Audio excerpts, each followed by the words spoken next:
सोनामुखी, हरड़, मुलेठी जैसी अनेक जड़ी बूटियां और हजारों वर्षों का प्राचीन आयुर्वेदिक ज्ञान इस एक बोतल में समाया हुआ है। कायम टैबलेट, आपकी खुशियों का साथी।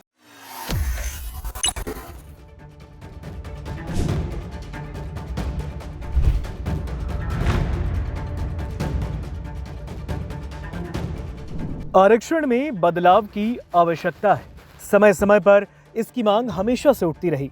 संविधान बनाने वाले पूर्वजों ने पिछड़ी जातियों के मुख्य धारा में लाने के लिए आरक्षण का प्रावधान लाया था, लेकिन ये समाज की अंतिम कड़ी तक पहुंच नहीं पाया।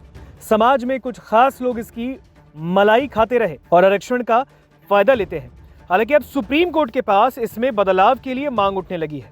दरअसल चीफ जस्टिस सूर्यकांत के पास आरक्षण में बदलाव के लिए याचिका लगाई गई। उन्होंने केंद्र और राज्य सरकार को नोटिस जारी कर दिया। दरअसल सोमवार को सुप्रीम कोर्ट ने अनुसूचित जाति एससी और अनुसूचित जनजाति एसटी श्रेणियों के भीतर क्रीमी लेयर सिद्धांत को लागू करने वाली जनहित याचिका पर केंद्र सरकार और सभी राज्य सरकारों को नोटिस दिया। चीफ जस्टिस सूर्यकांत और जस्टिस जयमाल्य बागची की पीठ ने अधिवक्ता अश्विनी कुमार उपाध्याय द्वारा संविधान के अनुच्छेद 32 के तहत दायर इस रिट याचिका पर सुनवाई की है। अदालत ने इस मुद्दे की संवेदनशीलता को देखते हुए केंद्र और राज्यों दोनों से जवाब मांग लिया। दरअसल सुप्रीम कोर्ट में बहस के दौरान उपाध्याय ने दलील दी कि एससी एसटी श्रेणियों के भीतर सामाजिक और आर्थिक रूप से उन्नत हो चुके परिवारों को निरंतर आरक्षण देना एफर्मेटिव एक्शन यानी सकारात्मक कार्रवाई के मूल मकसद को ही विफल करता है।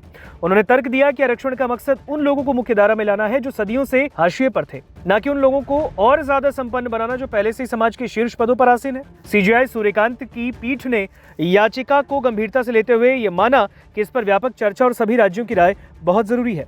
केंद्र सरकार और राज्य सरकारों को भेजे गए नोटिस का मकसद यह समझना है कि क्या सरकारी आंकड़े भी इस बात की पुष्टि करते हैं कि रिजर्वेशन का लाभ केवल कुछ विकसित परिवारों तक ही सीमित है। आपको बता दें कि क्रीमी लेयर सिद्धांत वर्तमान में मुख्य रूप से अन्य पिछड़ा वर्ग आरक्षण में लागू है, जहां एक निश्चित आय सीमा के ऊपर के लोगों को आरक्षण का लाभ नहीं मिलता।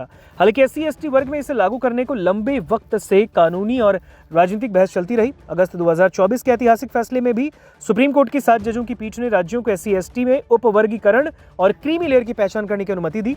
अब 2026 में सीजेआई सूर्यकांत के सामने ये याचिका इस दिशा में एक नया और निर्णायक मोड़ साबित हो सकती है। तो कुल मिलाकर देखा जाए तो सुप्रीम कोर्ट में रिजर्वेशन में बदलाव की मांग उठ गई है। दरअसल एक पीआईएल में मांग उठाई गई है कि एससी और एसटी आरक्षण में क्रीम लेयर लाया जाए ताकि जरूरतमंद लोगों को इसका लाभ सीधे तौर पर मिल सके।